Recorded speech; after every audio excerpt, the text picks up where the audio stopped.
नमस्कार। आज के इस वीडियो में मैं रिव्यू करने वाला हूं एनसीईआरटी इतिहास विषय के एक सार संग्रह का, जो कि च्यवन प्रकाशन की ओर से प्रकाशित हुआ है। इसके लेखक हैं गौरव सिंह घाणेराव और नरेंद्र यादव सिरियानी। कक्षा 6ठी से 12वीं तक की इतिहास की किताबों के इस सार संग्रह के बारे में इस वीडियो में हम बात करेंगे कि किन एग्जाम्स के लिए इंपॉर्टेंट हो सकता है और कैसे इसमें इन किताबों को कवर किया गया है। तो ये किताब है एनसीईआरटी वन लाइनर इतिहास कक्षा 6 से 12। लेखकों के नाम यहाँ पर दिए गए हैं, प्रकाशक का नाम दिया गया है, फिक्स रेट लिखा गया है, MRP 295। यहाँ पर लेखकों का परिचय दिया गया है। 260-70 के आसपास भी मिल जाएगी। ऑनलाइन ट्राई करेंगे तो आपको 260, 65, 70, फिर उसके बाद में डिलीवरी चार्जेस। ऑफलाइन लेंगे तो आपको डिलीवरी चार्जेस वाला आपका बच जाएगा। लगभग 450 पेज की किताब है, 424 इसके अंदर पेज हैं। पेपर क्वालिटी अच्छी है, प्रिंटिंग अच्छी है, उसमें कोई इशू नहीं है। फ़ॉन्ट पर्याप्त बड़े हैं, इसमें आपको देखने में कोई समस्या नहीं आएगी। 6ठी से 12वीं तक 9 किताबें चलती हैं, उनका ये सार है। उस सार से पहले यहाँ पर मैं आपको इंडेक्स दिखाऊं तो इसके अंदर आपको कुछ देखिए, यहाँ पर तिथियाँ दी गई हैं, महत्वपूर्ण युद्ध, महत्वपूर्ण वंश और उनके संस्थापक, पहले कुछ शब्दावली भी थी, महत्वपूर्ण सारणियाँ और अक्सर पूछे जाने वाले प्रश्न वन लाइनर अप्रोच में इसमें लिखे गए हैं, यानी उनके ऑप्शन नहीं दिए गए, सीधा सीधा उत्तर लिखा गया है। फिर उसके बाद में 6ठी, 7वीं और 8वीं में चलती है हमारे अतीत भाग 1, 2 और 3। एक पहली प्राचीन की है, दूसरी मध्यकालीन की है और तीसरी आधुनिक की है। तीनों किताबों का यहाँ पर सार दिया गया है। फिर उसके बाद में कक्षा 9 भारत और समकालीन विश्व और कक्षा 10 भारत और समकालीन विश्व भाग 1 और 2, इनका सार यहाँ पर दिया गया है। फिर 11वीं कक्षा में विश्व इतिहास के कुछ विषय चलते हैं। अब देखिए, यहाँ पर आप एक चीज़ देखेंगे, यहाँ पर 7 चैप्टर हैं। इस सत्र से पहले जो किताबें चलती थी उसमें 12 चैप्टर आते थे। 7 चैप्टर तो यही थे, 5 चैप्टर और थे। वो इस साल से CBSE में भी हटा दिए हैं, RBSE में भी हटा दिए हैं, सिलेबस कम करने के नाम पे। तो किताबों में इतने ही चैप्टर छप के आते हैं। ऐसे ही 12वीं कक्षा में मैं आपको दिखाऊं तो भारतीय इतिहास के कुछ विषय भाग 1, 2, 3 नाम से 3 किताबों में 15 चैप्टर आते थे। अभी किताबों में 12 चैप्टर आते हैं, तो इन्होंने 12 ही चैप्टर का सार लिखा है। हालांकि जैसे 12th में 2 चैप्टर जो और थे, 3 चैप्टर और थे, उनमें से 2 तो प्रतियोगी परीक्षाओं के लिए इंपॉर्टेंट नहीं थे। एक तो शहरों से संबंधित चैप्टर था, उपनिवेशवादी शहरों से संबंधित, जिसमें बम्बई, मद्रास, कलकत्ता का जिक्र था, उसमें थोड़ी ही सामग्री इंपॉर्टेंट थी। एक विभाजन से संबंधित था, तो विभाजन हमारे ज़्यादातर एग्जाम्स में नहीं पूछा जाता। एक मुगलों से संबंधित चैप्टर था जो इंपॉर्टेंट था निश्चित रूप से। लेकिन ये आप इसका प्लस भी मान सकते हैं, माइनस भी मान सकते हैं। प्लस इस तरीके से कि जैसे अभी EMRS का एग्जाम होने वाला है, तो उन्होंने तो ये 12वीं कक्षा में 12 चैप्टर ही दिए हैं और 11वीं में 7 चैप्टर दिए, इन्हीं का नाम दिया है सिलेबस के अंदर। तो उसमें आपको ये आवश्यकता नहीं होती कि भी कौन सा पढ़े कौन सा छोड़े उसके। और भविष्य में भी हो सकता है कि जो सेंटर की वैकेंसी हो या स्टेट की वैकेंसी हो, उनमें अभी जो स्कूल में किताबों में जो कम किए हुए चैप्टर हैं उन्हीं से प्रश्न पूछे जाए और उसी के हिसाब से सिलेबस मेंशन किया जाए। कुछ विद्यार्थियों को ऐसा लग सकता है कि भी वो जो एक्स्ट्रा चैप्टर थे वो कहीं काम आ सकते थे, हमें नहीं पढ़ना होता तो हम छोड़ सकते थे। तो दोनों ही प्रकार की बातें हैं, लेकिन अभी जो स्कूलों में किताबें चल रही है उसके अकॉर्डिंग इन्होंने इसमें पूरा शामिल किया है। फिर मैं आपको दिखा देता हूं, जैसे यहाँ पर शब्दावली दी गई है, फिर कुछ प्रमुख जो युद्धों से पहले यहाँ पर तिथियां दी गई हैं, प्रमुख प्रमुख तिथियां। इससे एक क्या है कि रिवीजन हो जाता है। जैसे कि आपको पता है कि वर्तमान में जो एनसीईआरटी चलती है उसमें फैक्ट की संख्या काफ़ी कम है और कुछ विषयों को लेकर उनको समझाने का प्रयास किया गया है, न कि बहुत सारे विषयों की थोड़ी थोड़ी जानकारी दी गई है। तो यहाँ पर इसलिए इन्होंने फैक्ट डाले हैं काफ़ी सारे।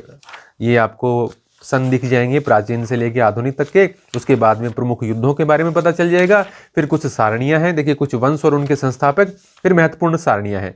ये प्राचीन में सिंधु घाटी से लेकर और फिर वैदिक और फिर बीच में जो विभिन्न प्रकार के वंश आएंगे, महाजनपद काल आएगा, वो उन सब की कुछ सारणियाँ यहाँ पर दी गई हैं। जैसे मैगस्थनीज के द्वारा उल्लिखित समितियाँ हैं, चंद्रगुप्त का या पर आ गया, गुप्तकालीन प्रशासनिक अधिकारी आ गए। तो इसमें से बहुत सारे क्वेश्चन बनते हैं, विभिन्न प्रकार के एग्जाम में पूछे भी जाते हैं। तो उसके संबंध में इन्होंने प्राचीन, मध्यकालीन और आधुनिक की ये सारणियाँ यहाँ पर दी हैं प्रमुख रूप से, यहाँ पर आप देख सकते हैं। लेकिन यहाँ पर मुख्य रूप से आपको भारत से संबंधित डेटा ही ज़्यादा मिलेगा, ये आप यहाँ पर ध्यान से देख सकते हैं। फिर उसके बाद में किताबों के संबंध में देखें तो किताबें भारतीय इतिहास की हों चाहे विश्व इतिहास की हों, जो 6 से 12 में चलती हैं वो सारी शामिल हैं। 9 किताबें चलती हैं। मुख्य तौर पर मोटे मोटे बात करें तो 6 किताबें इंडियन हिस्ट्री की हैं और 3 किताबें वर्ल्ड हिस्ट्री की हैं, जिसका इसमें सार संग्रह दिया गया है। सार संग्रह किस प्रकार से है, किसी चैप्टर का तो 2 पेज में हो जाता है, किसी का 5 पेज में, किसी का 6 पेज में, किसी का 4 पेज में। इस प्रकार से चैप्टर की लेंथ और उसमें दिए गए इंपॉर्टेंट डेटा के हिसाब से वो चेंज होता रहता है। जैसे यहाँ पर ये पहला चैप्टर है, ये 2 ही पेज में हो गया, क्योंकि 6ठी कक्षा की ऐसी ही किताब आती है, छोटे छोटे चैप्टर हैं उसके अंदर और बहुत ज़्यादा फैक्ट नहीं है। तो इसलिए आपको यहाँ पर 6ठी कक्षा में छोटे छोटे चैप्टर यहाँ पर दिखेंगे। तो जैसे ये हड़प्पा सभ्यता का है, तो अब इन्होंने कंबाइन नहीं किया इनको, प्रत्येक क्लास को अलग रखा है। जैसे यहाँ पर हड़प्पा सभ्यता का चैप्टर आरंभिक नगर है, और फिर इसके बाद में 12th में पहला चैप्टर आएगा ईंटें, मनके और अस्थियां, तो वो वहीं पर मिलेगा। फिर इसमें एक राजाओं से संबंधित चैप्टर है, फिर उसके बाद में राजा, किसान और नगर का जो चैप्टर है वो 12वीं कक्षा में दूसरा चैप्टर, तो आपको अलग मिलेगा। तो इस प्रकार से क्लास वाइज, चैप्टर वाइज आपको इसके अंदर नोट्स दिए हुए मिलेंगे। तो यहाँ पर मैं कुछ आपको और दिखा देता हूँ। जैसे यहाँ पर 7वीं कक्षा की किताब देख सकते हैं आप, 12वीं से 15वीं। वैसे भी जो मुगल और सल्तनत काल का डेटा है वो काफ़ी कम मिलता है हमें एनसीईआरटी की किताबों में, तो उसके संबंध में हमें कुछ और किसी भी एक प्रकार का एग्जाम हो देखना ही होता है। पीछे के एग्जाम में बात करें, जैसे राजस्थान में पीछे एक रीट का पेपर हुआ था, जो मेन पेपर नहीं, जो पहला जो रीट प्री हुआ था, उसमें प्योर एनसीईआरटी पूछी गई थी हिस्ट्री की। बाकी बहुत सारे एग्जाम जितने भी होते हैं उनमें एनसीईआरटी के अलावा आपको बहुत कुछ पढ़ना पड़ता है, चाहे वो किसी भी प्रकार का एग्जाम हो। फिर इसमें मैं आपको कुछ और दिखा देता हूँ। जैसे नाथसीवाद और हिटलर का उदाहरण 9वीं कक्षा का देख सकते हैं यहाँ पे, एक आपको ये चैप्टर दिखा देता हूं मैं। यानी पूरी वन लाइनर अप्रोच आपको मिलेगी, एक एक लाइन में इस प्रकार से फैक्ट दिए गए हैं। और इसी प्रकार से 10वीं की किताब है, यहाँ पर देखिए उसके शुरू के 2-3 चैप्टर, पहला, दूसरा और चौथा चैप्टर ज़्यादा इंपॉर्टेंट है उसके। फिर ये 11वीं की किताब है, देखो 3 महाद्वीपों में फैला हुआ ये रोमन साम्राज्य से संबंधित है। पहला मेसोपोटामिया का है, फिर उसके बाद में यहाँ पर आपको जो मंगोलों वाला है, यायावर साम्राज्य, ये मिल जाएगा, है ना। फिर इसके अंदर आपको 3 वर्गों वाला मिल जाएगा। उसके बाद में बदलती हुई सांस्कृतिक परंपराएं, जिसके अंदर पुनर्जागरण और धर्म सुधार है, वो मिल जाएगा। और फिर आपको ये लास्ट में जापान वाला, कोरिया वाला, ये मिल जाएगा। और बीच में एक ये ऑस्ट्रेलिया, अमेरिका, कनाडा वाला, मूल निवासियों वाला। अभी जैसे EMRS के अंदर सेम यही कुछ दिया गया था, जो अभी चल रहे हैं इसी को दिया गया था। और इसी प्रकार से 12वीं की 3 किताबों के संबंध में यहाँ पर दिए गए हैं। जैसे ये आप एक चैप्टर यहाँ पर देख सकते हैं।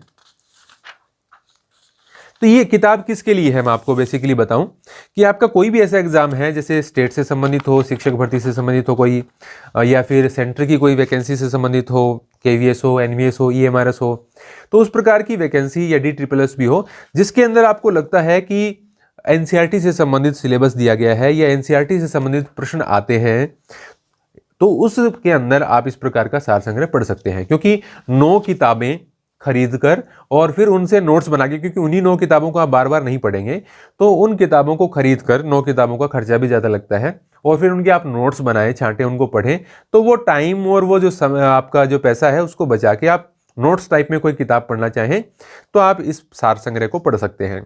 बहुत सारे सार संग्रह ऐसे हैं जिसमें सिर्फ भारतीय इतिहास आता है, तो इसलिए इसमें भारतीय और विश्व इतिहास दोनों का सार संग्रह जो अभी एनसीईआरटी की किताबों के अकॉर्डिंग है वो दिया गया है।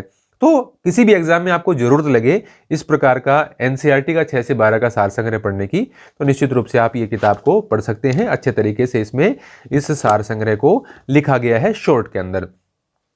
इस YouTube चैनल के अलावा एक हमारी एप्लीकेशन भी इसी नाम से है, हिस्ट्री 360, जिसे आप प्ले स्टोर पर ढूंढ सकते हैं, और उसमें बहुत सारी टेस्ट सीरीज और करंट अफेयर से संबंधित काफ़ी सारे कोर्सेज आपको देखने को मिल जाएंगे। ये वीडियो आपको कैसा लगा है कमेंट करके जरूर बताएं। नए हैं तो हमारे चैनल को सब्सक्राइब कर लें। धन्यवाद।